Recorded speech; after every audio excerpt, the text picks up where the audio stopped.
Ini kenyataan yang tidak seimbang ya. Sebelum tahun 1960, Gereja Katolik berfokus kepada salib. Maka sampai sekarang kita tahu di mana-mana kita itu terkenal dengan salib yang ada korpusnya. Maka simbol-simbol itu juga salibnya seperti itu, seperti di rumah sakit, kemudian di sekolah-sekolah, di Basilika Santo Petrus, banyak sekali devosi-devosi, tarikat-tarikat romo-romo, ada salib suci dan seterusnya, ada pasionis, ada putri salib, semuanya itu fokusnya ke salib. Maka kemudian setelah itu kita mulai memperbaharui. Sering dikatakan gambaran orang Katolik itu sedih karena salibnya Yesus tergantung pun masih punya korpus. Setelah tahun 60 itu ada perkembangan. Beberapa gereja memberikan salib korpusnya lebih variasi. Ada di Sorong itu dengan Victory, Yesusnya begini, Victory dengan V begitu. Ada yang simbol lebih lebih simbolis. Yesusnya kadang hanya bayangan yang sudah bangkit. Kemudian juga di Papua itu Yesusnya adalah orang Papua, hidungnya dicolok dengan cula babi hutan. Jadi begini pakai koteka Yesusnya, salibnya. Jadi nanti kalau ada yang lihat Yesusnya bangun dul. Maka itu semua mendasari hidup orang Katolik. Itu yang menjadi salib. Wafat dan kebangkitan tidak dapat dipisahkan. Padahal wafat dan kebangkitan itu tidak dipisahkan dari salib itu. Tetapi orang Katolik banyak lebih fokus kepada salib. Kemudian ini catatannya, tanpa bangkit tidak ada makna dan nilai. Sebaliknya, bangkit tanpa wafat itu impossible, ya, yang jelas itu. Karena kita tidak mungkin melihat Yesus yang bangkit tanpa wafat, atau mungkin wafat tetapi kemudian tidak bangkit itu. Mencari keseimbangan, Konsili Vatikan II menyeimbangkan dua inti misteri Paskah, kematian dan kebangkitan Yesus. Kebangkitan ditekankan kembali, yaitu pedoman peristiwa historis di dalam kitab suci. Jadi kebangkitan ditekankan lagi. Celah kekosongannya, tidak ada saksi bagaimana Yesus bangkit dari antara orang mati. Apa di kitab suci ada saksi Yesus yang melihat Yesus bangkit? Dari misalnya wafat tiba-tiba keruget langsung bangkit. Tidak ada kan? Adanya cuma makam kosong, ya. Bukankah Mesias harus menderita semuanya itu untuk masuk dalam kemuliaannya? Tetapi tidak ada saksi mata yang melihat Yesus bangkit. Nah, ini yang menjadi permenungan kita. Lalu bagaimana Yesus bangkit? Suatu misteri yang belum dapat diatasi, tidak ada saksi mata. Penulis Injil mencoba menggambarkan peristiwa ini tidak jelas. Tadi yang saya baca tadi. Kemudian Injil apokrif, itu Injil yang tidak diakui oleh gereja Katolik, oleh gereja, Injil Petrus awal abad 2 mencoba menjelaskan, tetapi itu pun juga tidak sampai jelas. Paulus sekitar tahun 56 menulis kebangkitan dalam misteri, tapi bukan sebagai pengamat langsung. Yang sangat penting ialah, ini catatan dia, kusampaikan kepadamu, yaitu apa yang telah kuterima sendiri, yaitu bahwa Kristus telah mati karena dosa-dosa kita, sesuai dengan kitab suci, bahwa ia telah dikuburkan dan dibangkitkan pada hari ketiga sesuai kitab suci. Ini kesaksian Paulus. Kan Paulus kan dulu masih ngejar-ngejar pengikut Kristus, dia tidak percaya. Nah, ini sudah dipertanyakan ini. Paulus menyampaikan Injil, pusatnya adalah wafat dan kebangkitan. Paulus lebih mengarahkan umat kepada kebangkitan, bukan salib itu. Lalu Yesus kebangkitan definitif dan hidup baru. Surat kepada jemaat di Roma, menurut Roh Kekudusan dinyatakan oleh kebangkitannya dari antara orang mati bahwa ia adalah anak Allah yang berkuasa. Ini dari Paulus. Kebangkitannya di dalam Injil. Kisah tentang kebangkitan disampaikan secara singkat dalam Injil Sinoptik Yohanes tadi yang saya baca tadi. Tapi Matius dan Lukas, Bapak Ibu kemarin waktu misa itu ngantuk atau tidak? Injilnya malam Paskah Injil apa? Lukas, betul ya, Lukas. Tapi siapa? Pak siapa tadi? Oh, sekarang saya tanya berikutnya. Injil Lukas yang wanitanya itu ada 3 yang pagi-pagi ke makam Yesus. Maria Magdalena. Siapa tunjuk jari? Passwordnya jos. Maria Magdalena. Siapa? Satunya siapa? Maria. Siapa?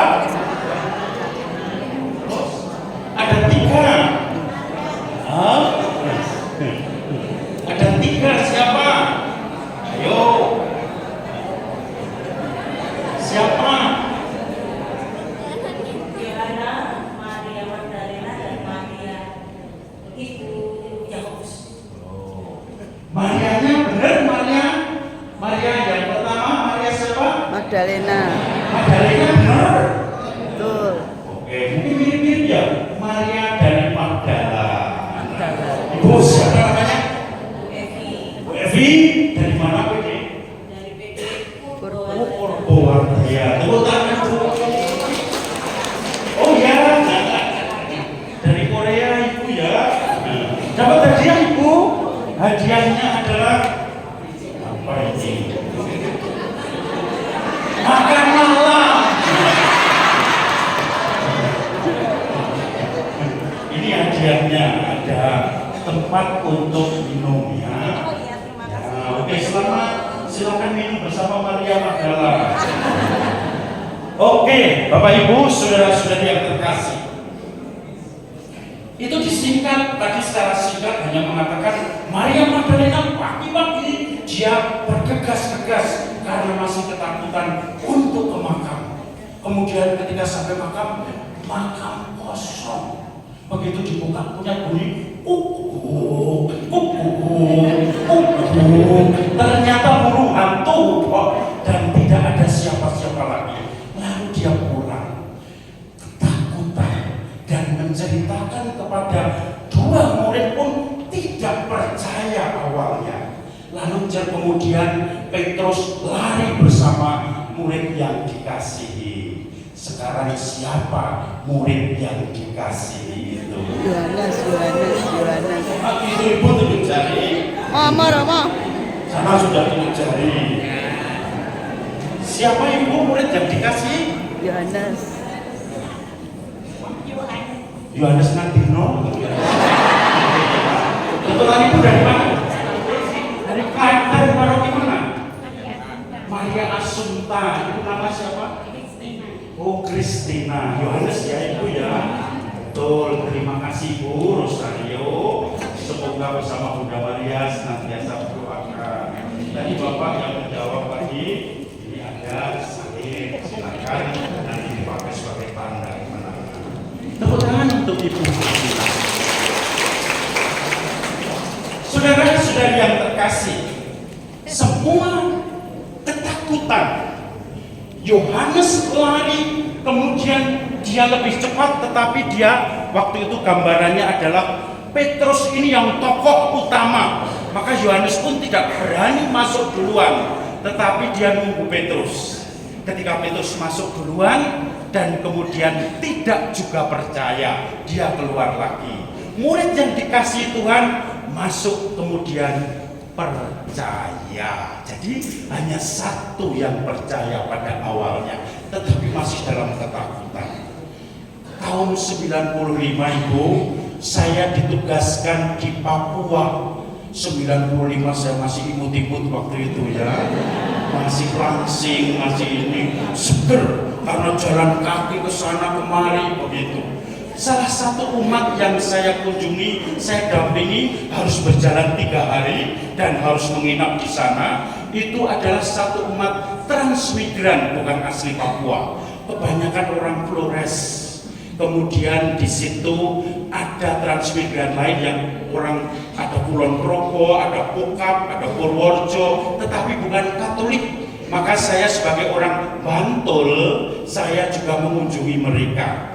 Nah, ketika saya mengunjungi mereka, itu jam 3 siang, mereka senang dikunjungi sesama. Kalau kita ya, kalau umat saya itu ada yang dari Batak, mereka akrab biasanya dari Batak. Kalau ada di rantau dari Wonogiri, bakso Wonogiri, apa-apa macam-macamnya, akrab begitu. Saya pun mengunjungi. Dari jam 3 siang, saya lupa bawa senter, karena di sana tidak ada listrik. Rumah satu dengan yang lain itu jaraknya sekitar 500 meter lebih, karena jarak itu masih hutan ya. Kemudian saya mengunjungi satu, diajak makan, ngobrol, ke tempat lain, sampai sadar-sadar jam setengah 9 malam. Nah, mereka biasanya lampunya lampu teplok, yang ada di sana itu bukan minyak tanah tapi solar. Jadi kalau kita ngintip di lampu teploknya, ubi lehir biar karena langes solarnya ya. Kemudian setelah itu ngobrol-ngobrol, wah saya pulang sudah gelap, nggak bawa listrik, nggak bawa senter, nggak ada listrik, hanya terang matahari langit itu ya, karena sudah malam. Kemudian mereka mengatakan begitu, yang orang-orang Kulon Progo Pokap tadi mengatakan, ya kalau Romo, kalau frater, dulu masih frater saya, itu nganu lah, nggak takut seperti ini pulang sendiri. Dalam hati, wah kurang ajar ini. Karena itu malam, orang Flores itu kalau memakamkan keluarganya di persis di depan rumahnya, sehingga di depan rumah itu banyak makam-makam begitu. Lalu kemudian saya pulang sendiri, tidak diantar. Saya pulang itu langsung nyanyi ya, Aku Laskar Kristus, Aku Laskar. Begitu saya lihat di sebelah kanan saya ada pohon terbakar itu, aku langsung, Aku Laskar Kristus. Aku langsung lari, karena saya pikir Banaspati yang menakutkan. Langsung lari. Kemudian sampai kaget yang rumah orang Flores itu. Orang Flores itu kalau ada hantu dikasih parang, ayo siapa yang mau, hantunya mana gitu. Maka kemudian begitu saya cerita, hantu mana, coba kita tengok. Ketika kita tengok, ternyata saya baru kagum karena Tuhan. Itu pohon ada ribuan kunang-kunang di satu pohon, jadi seperti pohon terbakar itu. Saya merasa Tuhan di Jawa tidak ada seperti ini. Satu pohon besar berimbun, kemudian kunang-kunang yang indah sekali. Saya langsung mengagumi Tuhan dan saya bersyukur di situ melihat, oh Tuhan begitu kau baik sekali dengan mempertunjukkan ini. Saudara-saudari yang terkasih, ketakutan saya akhirnya berubah menjadi kegembiraan karena melihat dengan kacamata lain. Kalau anak kecil itu kalau mainan kata-kata ya, hantu itu kalau digoreng, hantu, akhirnya jadi Tuhan ya. Karena ketakutan membutuhkan proses untuk sampai kepada syukur di situ. Maka di sini ada Injil itu dikatakan bahwa kebangkitan itu tidak banyak dituliskan. Kemudian akhirnya makam kosong masih jadi ketakutan bagi para murid. Nah, sejak iman akan kebangkitan Yesus hanya bertumpu pada di fakta makam kosong, penampakan Yesus yang sudah bangkit kepada murid-murid termasuk kepada Paulus. Ini dasar dari iman kebangkitan. Bapak Ibu tidak akan percaya Yesus bangkit kalau tidak ada pengalaman ini sampai sekarang. Maka untuk katekismus gereja Katolik, walaupun demikian, makam kosong adalah sesuatu bukti yang sangat penting untuk semua orang. Penemuannya oleh para murid adalah langkah pertama menuju pengertian bahwa Yesus benar-benar bangkit. Ini baru awal, tetapi belum membuktikan 100% makam kosong itu Yesus bangkit. Pemakaman Yesus, praktek hukuman salib adalah ada dalam hukum Yahudi dan diatur berdasarkan ketetapan. Apabila seseorang berbuat dosa yang sepadan dengan hukuman mati, lalu ia dihukum mati dan kemudian gantung dia pada sebuah tiang.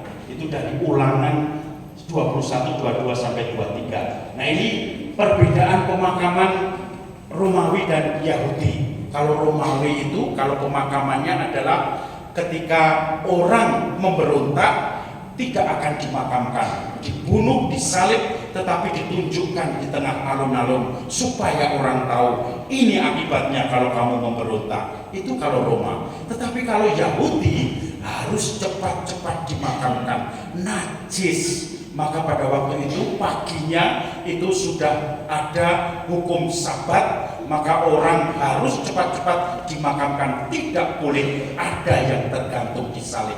Yesus dimakamkan cepat-cepat supaya mengejar waktu untuk masuk sholat maghrib. Ya, kalau di waktu itu sholat maghrib itu saudara Muslim kita hukum Sabat pada saat Musa itu. Maka kemudian di situ cepat-cepat dimakamkan.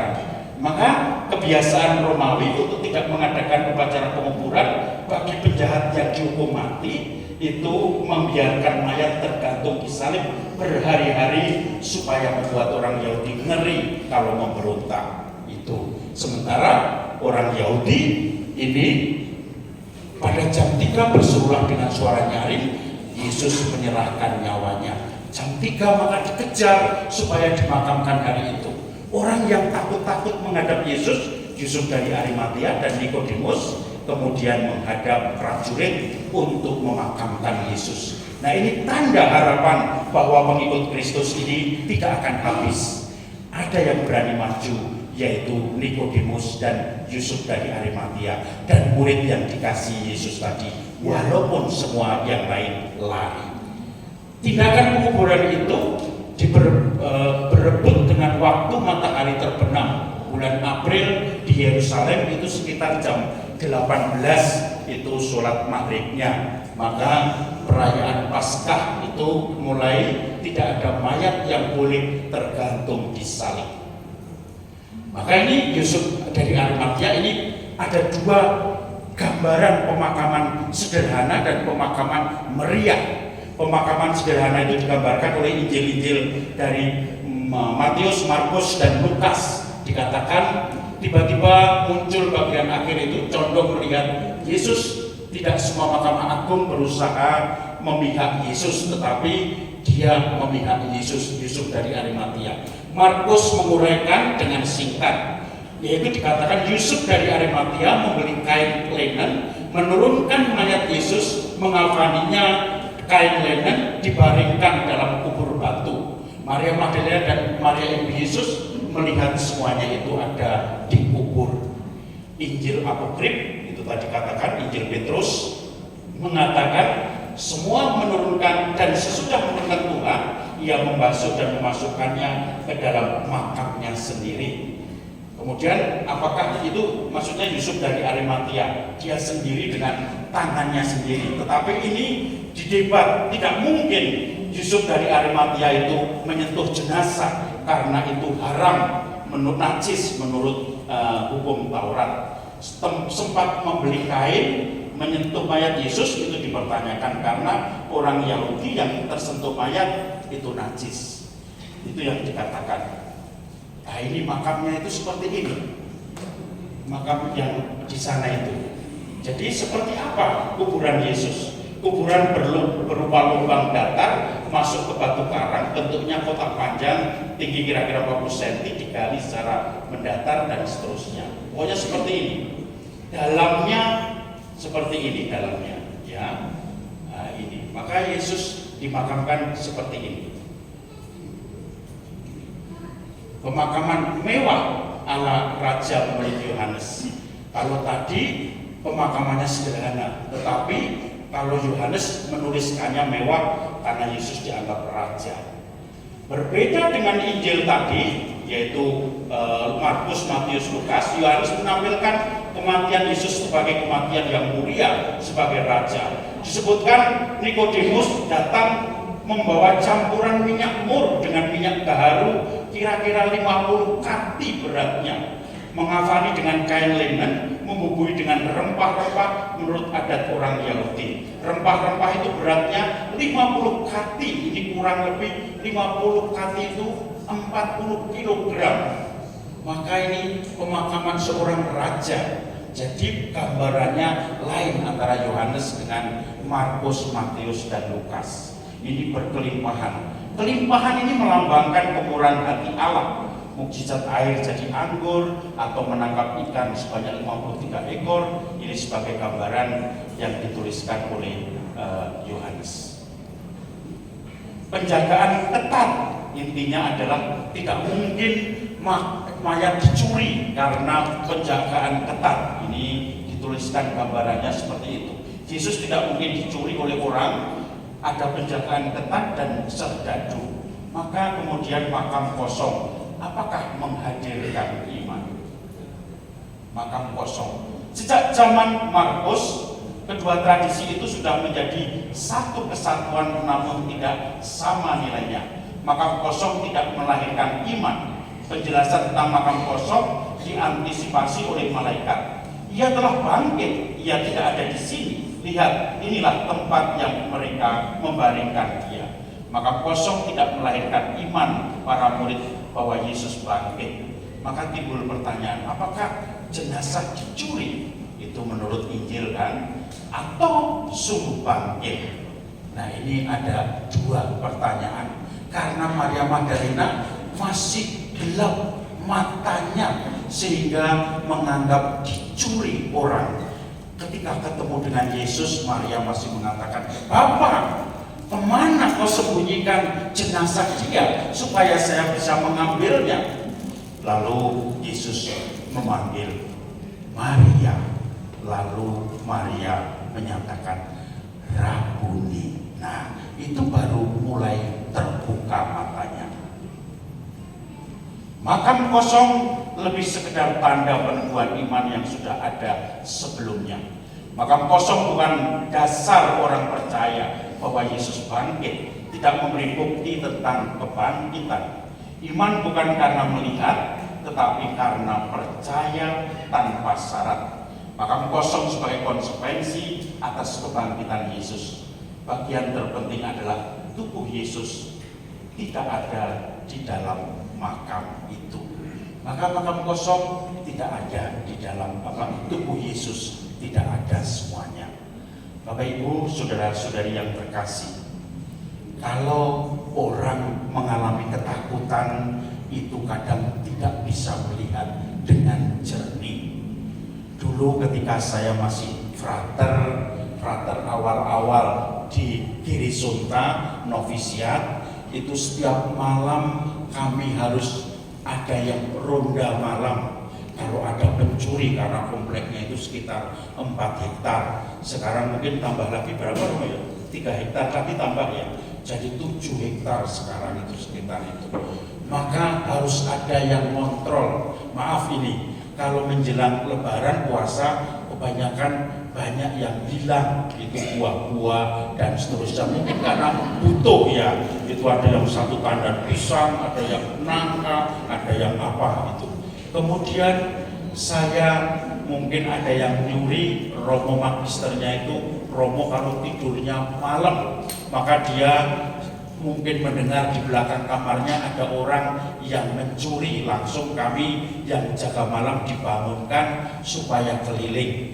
Nah, kebetulan saya dulu bidel, atau bidel itu koordinator keamanan. Saya ikut-ikutan dibangunkan. Kami bertiga Bapak mengecek, ternyata takut ya mengecek itu, jangan-jangan nanti kita dipukul, jangan-jangan kita malah ini.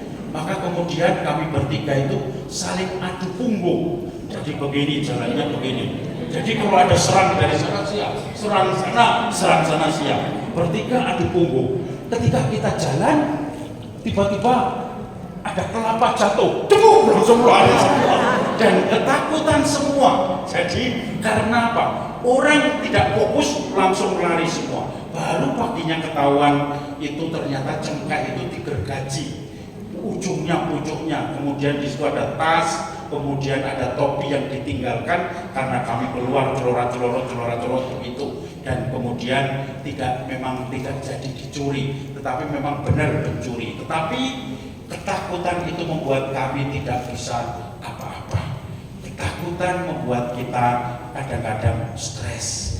tidak melihat jalan yang ditunjukkan Tuhan. Saya pernah juga di situ ada Romo yang meninggal, Romo orang Belanda, Romo Schoonhof. Itu orang yang dulu meninggal di sana, biasanya ditaruh di Kapel Maria supaya sebelum dipindah ke gereja paroki. Nah kemudian kami biasanya berdoa, frater-frater disuruh jaga 2-2 per 1 jam. Maka kemudian ketika saya ditunjuk jam 1 malam, saya juga masuk langsung sok pede. Saya melihat begini, Romo itu matanya terbuka. Saya langsung lari ya, saya langsung duduk, langsung kemudian diam saja. Teman satunya Frater Sudrianto, Romo Sudri, sekarang di Papua. Dia datang langsung duduk, langsung tidur. Saya sendiri nggak bisa tidur. Kemudian di luar itu ada pohon yang berbuah, pohon rambutan, raffia. Kemudian bola balik ceret, menakutkan karena ada codot gitu ya. Maka kemudian saya tutup, terus susternya masuk. Susternya mengatakan begini, Romo, ini matanya kok melek nggak ditutup gitu. Saya langsung kaget, saya takut. Ternyata suster yang kan ada suster perawat juga, tetapi suster OSF, suster biarawati, tetapi perawat juga. Dia malah mengecek, begitu dia menutup matanya. Padahal saya selama itu nunggu selesai 1 jam berdoa Salam Maria, Salam Maria, Salam Maria, Salam Maria. Tidak rampung-rampung satu Salam Maria. Tetapi ketakutan itu justru membuat kita tidak kreatif, tidak membuat apa-apa.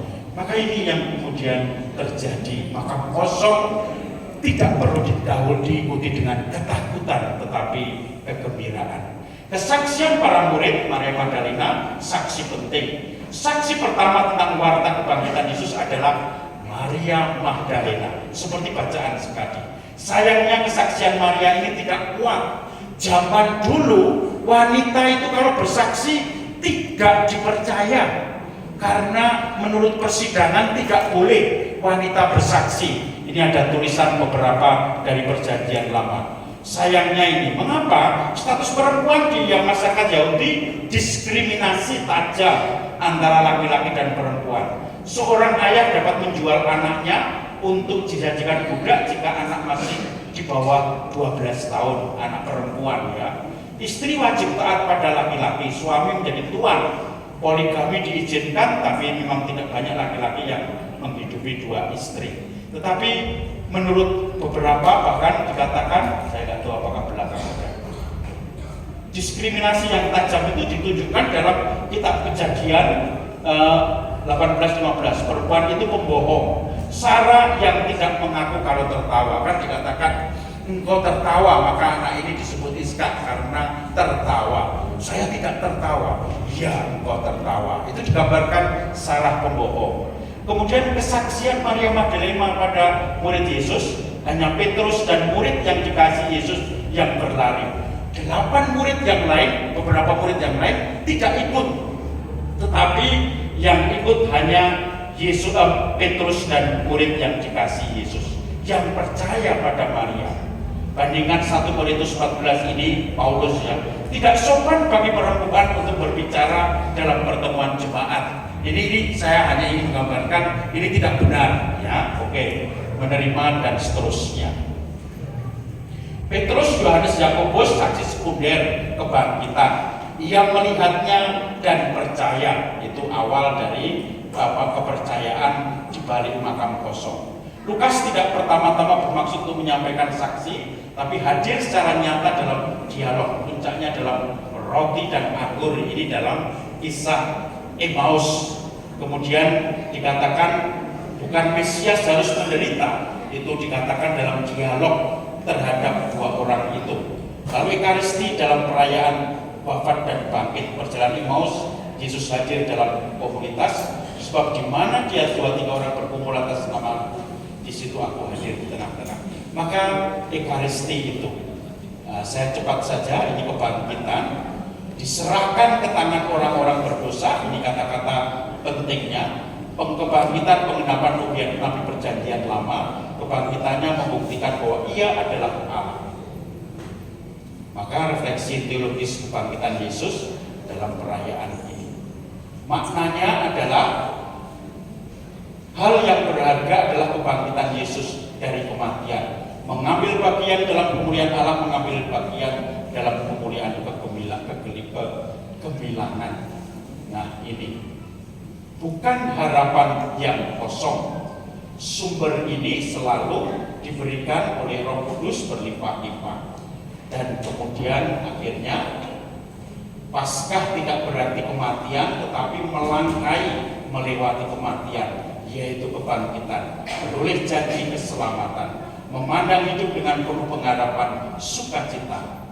Itulah Paskah. Paus Fransiskus yang sekarang ini wafat, kita sedang berkabung, itu membuat keluar bahwa Yesus keluar dari kubur demi kita, ia bangkit demi kita, bahwa kehidupan di mana ada kematian memulai kisah yang baru. Janganlah kita pasrah menerima nasib, jangan kubur harapan, jangan menyerah. Allah lebih besar, kuatlah karena bersama Allah tidak ada yang hilang. Nah, Bapak Ibu, begitu kurang lebih ketakutan tidak akan membuat kita berkembang, tetapi justru membuat kita semakin terpuruk. Ada satu cerita untuk menutup ini, kisah ini. Ada seorang Romo yang itu sudah sakit parah, dia sakit stroke ya. Kemudian kalau makan kepiting itu selalu kepitingnya menjadi goyang-goyang begitu. Padahal kepitingnya sudah mati, kok hidup lagi karena dia tremor ya. Mungkin di sini ada yang tremor juga. Lalu kemudian Romo itu terkenal humor, bercanda. Lalu suatu saat orang-orang di panti jompo selalu ditanya, kalau Romo meninggal besok senangnya pas apa? Pas berdoa, pas misa, pas doa brevir, pas rosario. Tapi kebanyakan Romo matinya di toilet ya. Pas lingguk ngeden kemudian stroke ya. Ada Romo ini juga seperti itu. Tetapi karena dia humor, dia tidak terasa. Pagi dia di kamar mandi tidak keluar seperempat jam, setengah jam, dicek oleh karyawan, ternyata dia sudah pingsan. Dibawa lari ke rumah sakit Elizabeth. Kemudian begitu dirawat, pada siang hari jam 3 dia kemudian akhirnya ditengok oleh perawat. Romo tadi kemana Romo? Kami itu nengok banyak, Romo malah pergi. Ya saya tadi jalan-jalan ke kebun bunga, saya ke sana, kok saya ketemu Santo Petrus. Saya minta kunci kerajaan Allah. Santo Petrus, saya mau masuk surga. Tidak boleh, kamu harus kembali ke dunia. Itu Romonya cerita yang nanti malam dia meninggal, dia jawab cerita menghibur orang-orang di situ. Karena kenapa saya harus balik ke dunia? Gue mau cewek ya. Maka saudara-saudara itu terkasih, semua orang ketawa yang menengok itu. Padahal dia mau menikmati, tetapi masih di dalam kegembiraan karena melihat Tuhan tidak akan meninggalkan dia. Maka mari kita bergembira dalam Paskah ini, tidak perlu terlalu meratapi putus asa, kesedihan, beban hidup. Kita melihat jalan lain, Tuhan pasti memberi ketika kita melihat dalam iman. Tuhan memberkati kita.